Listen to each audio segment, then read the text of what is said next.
Welcome back, and thank you for joining us for this week's episode of Real Conversations in the QC. I'm host and contributor Teresa Bryant. And I'm contributor Jasmine Butler.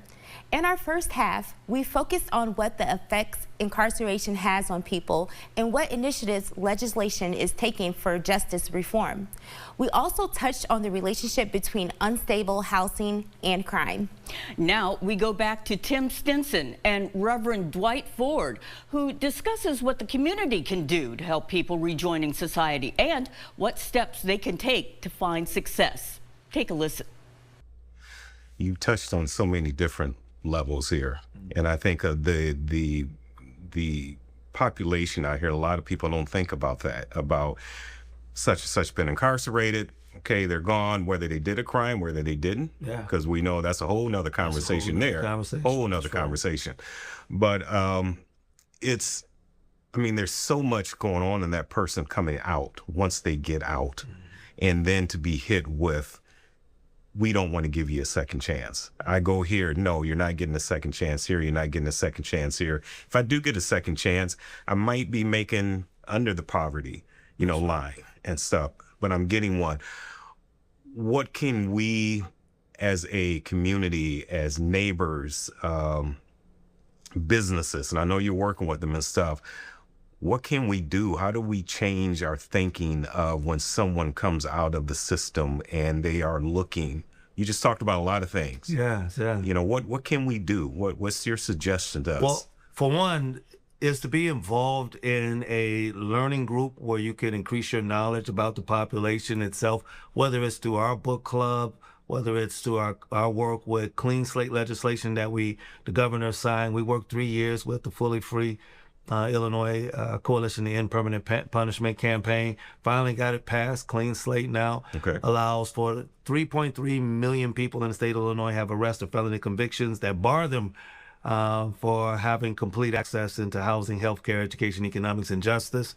Those 3.3 million, 2.2 million of them will be positively impacted by the passing of Clean Slate, which is an automatic sealing of the record that they have coming out, with the exception against violence against women and children, arson, DUIs. The things that normally can be sealed are the ones that will be automated in sealing.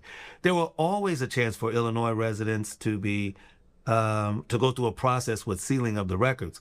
It was costly, it was complicated, it took far too long.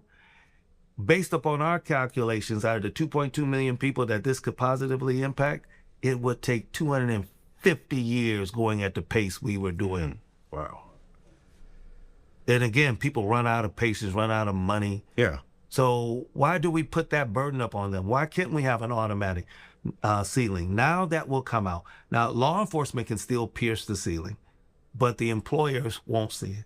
Forcing people to have a conversation about the individual and their skill set rather than seeing them and what they wrote on a paper. Have you ever been convicted of a crime? Illinois, we do have the ban the box legislation that went through so that they cannot. But there's still ways that people still discriminate when they see long gaps in your employment history.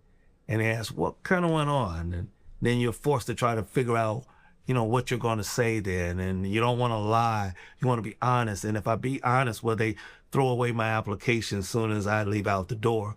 So part of these conversations is really to figure out how can we have not just a second chance month, but a fair chance month.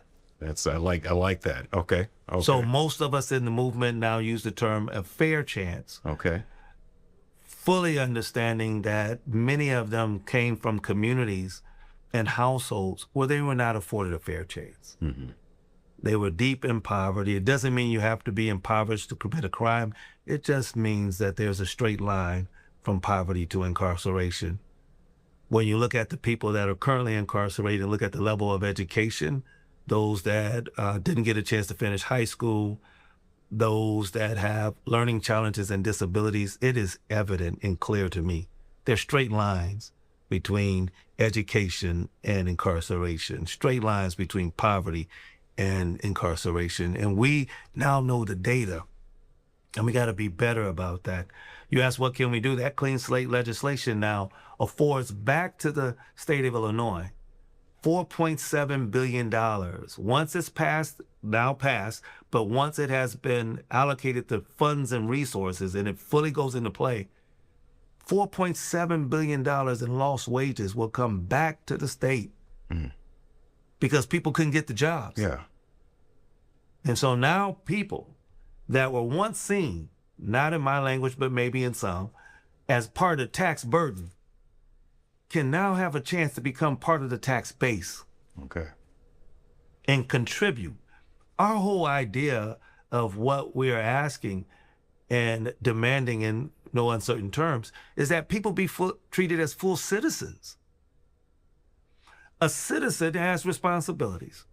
I believe you would agree. Yeah, I would. There are people that say you have a citizenship responsibility to be able to take care of your family, do that which is right and just in society, treat your neighbors with respect, contribute back to the causes of your heart, and that you would make a contribution in society. Everybody expects for them to fulfill their citizenship responsibilities, but you can't do that. I can't do that without constitutional rights. I should have a right to compete for the job I'm qualified for. I should have a right to be housed and not be barred or treated like I'm second class and be charged more. Because that's what happens. It's discrimination. That I go to apply, they find out that I'm a convicted felon, that I have a past, that I made some bad decisions. Now all of a sudden you're charging me more for the deposit. And what am I gonna do, complain about it? I really need this place. Yeah. Ain't got nowhere else to go. Then when I become a renter, stuff ain't getting fixed. I got plumbing issues that the landlord won't take care of. I got a roof that leaks. What am I gonna do, complain? If I complain, they say, well, you gotta go. I won't be renewing this lease. Then I'll be out trying to figure it out again. I got a gentleman we've been working with. We fought. My paths crossed with him when he was homeless. That day I met him, we were able to get him housed, and he hasn't been on the streets ever since. But we had to fight to get him into the places. We had to rebuttal and send responses to their constant denials. Finally got him in. When it came time for the renewal, they refused to renew him. He got so anxiety-filled. Remember their traumas of life experience. He got so anxiety-filled. He was getting ready to go to his parole officer and say, just send me back. Yeah.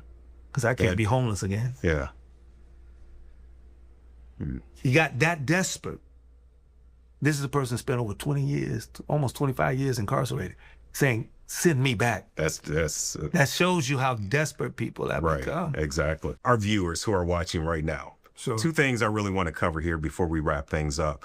Number one, the viewers who are watching who maybe might have a loved one that is currently incarcerated, hopefully soon getting ready to come out. I never knew about any of this help that I could have, assistance I can have. What should be their step while they're listening to this? What's their next step? I would say there are wonderful organizations and individuals committed to this work here. You can always call Project Now. We have a Justice Network meeting, generally happens quarterly, but sometimes it even happens bi-monthly if we have to update or get the community more information. It happens at Grace City Church, the church that I happen to pastor in the lower auditorium. It's at no cost. It's in the middle of the day, 11:30 to 1. Lunch is always on us. All it requires is just a registration and phone call. And even if you didn't get that together because you had to really work with your schedule, just step in and we'll start that conversation. And if your schedule is complicated during that time because you're working and you have other obligations, start the dialogue. Call us. There's Safer Foundation, where Erica Lee doing a wonderful job there and commitments. We partner with them often and regularly. There are organizations like 180 that helps with the reentry portion of it and addiction. There's also Task, the commitment that they have for alternatives to create a safer and stronger communities. So those are organizations I would say reach out to us. We'll be happy to plug you in. Project Now is always at the fore because incarceration impoverishes an individual, whether they came from a family of wealth. But the fact that now you have an arrest record and the challenges you have ahead, is an impoverishment sociologically and sometimes financially more often than not. So we're always going to be out front, but Project Now will never be alone. Okay. We always work at this together. So I would say keep your hope up. Find people that are welcoming. Find churches, mosques, synagogues that also can keep you encouraged if you have a faith tradition. If not, if you are a person that just simply believes in the best in human experience and humanity, find groups that will keep you encouraged. It's a long journey. Nobody should be able to bear this burden or should have to bear this burden in the reality alone. Get connected. That's what I would say. And try to do your best to keep your loved one encouraged as they finish up with their time and come back home. Okay. Wrapping up, we've been conversating Illinois. Sure. We're quad cities, of course. Absolutely. What's happening in Iowa? Talk to me a little bit about that. So there's wonderful organizing that has been done in the past. It's not as far down the road as Illinois with legislation and legislative change that has happened. I believe Iowa participates in the National Day of Empathy. Dr. Ladrina Wilson and others help to bring those to bear there. There are folks on the ground that are doing the work. Some of our organizations cross over and do that space over there as well. There's Vera French that has housing available for returning citizens. So there's work that is being done. It's just not as organized for the effort for legislative change. I would say if you're an Iowa resident, don't give up. Let's work with our legislators. Let's find the cause, learn from a sister state right across the river. And let's make sure, because when people are coming home, they're not as concerned as we are about the boundaries or the separation of a river. They will go wherever the help is. Let's see how we can essentially undergird the residents of Iowa, particularly the Iowans that are in the Quad City region. We're one region, and it's going to be upon us to make sure we don't leave municipalities behind when states and cities could advance a cause. Okay. All right. Reverend Dr. Dwight Ford, always a pleasure. Pleasure. I appreciate your educating myself as well as our viewers, and we can go on for a long time here. But I look forward to the next time. Thank you so much for the time. All right. Appreciate it, sir. As Dwight Ford highlights, there is legislative work being done to help incarcerated people re-enter society. Still, for those just leaving prison, the transition to daily life is a challenge, from employment opportunities to finding sustainable housing. However, Dwight's efforts with Fully Free and Project Now allows that transition to happen. And that's a wrap for this episode of Real Conversations, brought to you in partnership with TNBC at the Lincoln Center. And remember, you can always catch this or any other episode of Real Conversations online on the KWQC Plus streaming app. We'll see you next week.